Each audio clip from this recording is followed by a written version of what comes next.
We're following 3 Londoners who say they won't vote because none of the parties represent their views.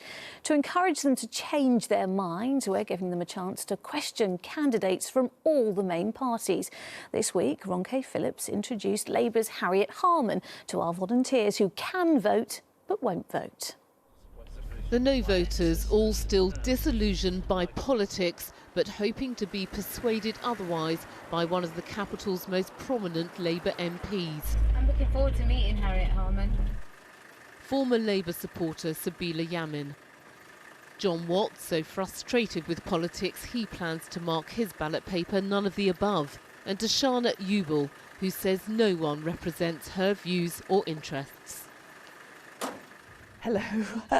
Hi. So 3 very disengaged Londoners with the woman who has been MP for Camberwell and Peckham for more than 30 years. These are our no voters, and the aim of this interview is for you to persuade them to use their vote. Despite receiving quite bad criticism for the pink bus, did you actually get more women voters?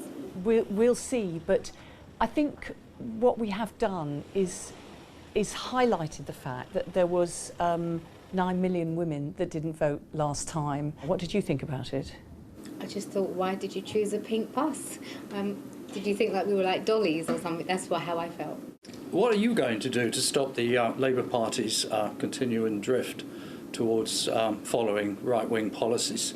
Particularly, I'm thinking of following the route of austerity.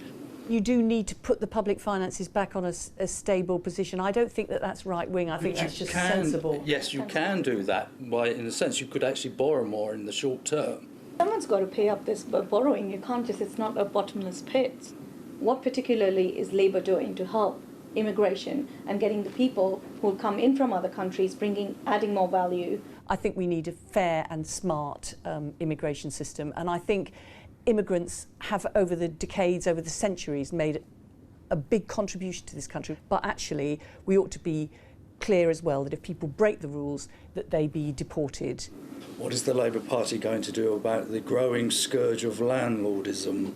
I think the mansion tax is important because it's going to keep a bit more of a lid on the top property prices. Why not build more council housing that stays within social housing? The issue about right to buy is not so much people not having the right to buy, but actually the replacement of the council places. Our politics isn't perfect, but the most important thing is for people to vote, whoever they vote for. So lots of questions from the no voters, but did the answers they were given make them more or less likely to vote? After this interview with Harriet Harman, I found her to be coming across really sincere, but then she is a politician. And for that reason, I will give her a 5. I like Harriet, but I don't trust Labour. Actions speak louder than words. And for this, my chances of voting are now at a 2. I just wish I could vote for the person and not for the Labour Party. So I'm going to be a wimp and give 5.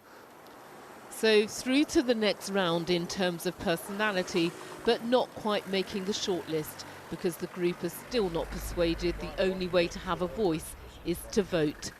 Ronke Phillips, ITV News.